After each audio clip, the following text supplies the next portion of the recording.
Good morning, sir. Ito po yung lab number 5 ko which is introduction of numerical analysis. Ito po yung nagiging code ko nung simula siya 1 to 5. Ayan po siya, sir. Ayan po yung code ko simula 1 to 5. Malabo lang, sir, kasi nga pangit ng cellphone ko, sir. Ayan po lahat siya. Tungkol naman po about sa ano ko, sir, is sa formula ko, sir, is set number 3 po ako, which is letter C. Ito po, sir, cosine law. Ito po yung code ko ng formula, sir. Ito po, sir. Ayan, which is yan yung cosine law na formula. About naman po sa pag-compute na yan, sir. Ito po, sir, pag niran ko yung formula ko, ito po yung kalabasan niya. Ayan. Enter ko yung 1 over 3. Ayan po. So dito naman, gagawa ako ng sarili kong length side. Halimbawa sa length A ko is 5 yung nilagay ko. Sa length B ko naman is 6. Tapos yung degree ko is 90 degree. Ayan po yung kakalabasan niya. Ito po yung formula ng cosine law, sir. Ayan. So-compute ko po siya. Una is 6 squared is equals to 5 squared, kasi 5 po yung A ko, plus 6 squared kasi 6 po yung B ko, minus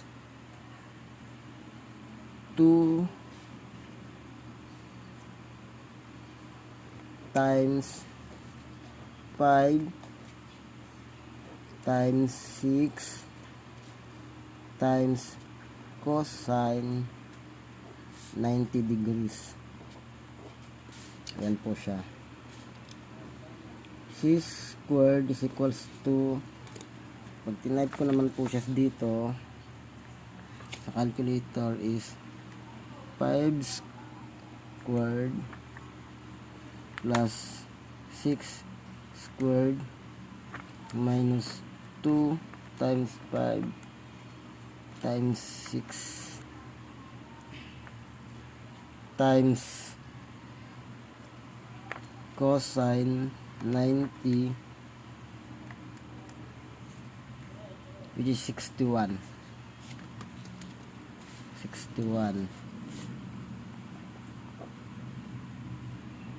Para makuha po natin yung hinahanap ni coding dito, is i-derive ko o i-square root ko po yung C, kasi nga C squared siya, para matanggal po yung 2.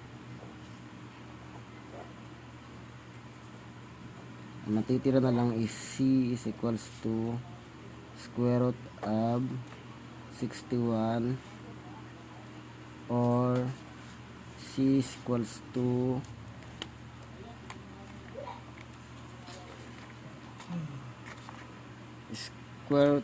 square root of 61 is equals to 7.81.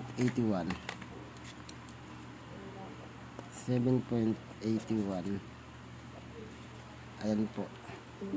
Same po siya dito sa computation ko, sir.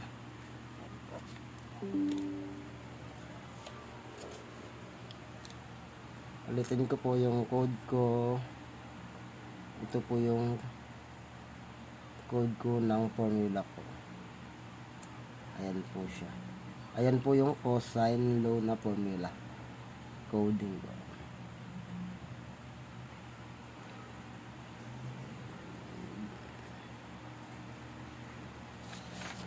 That's it. Thank you.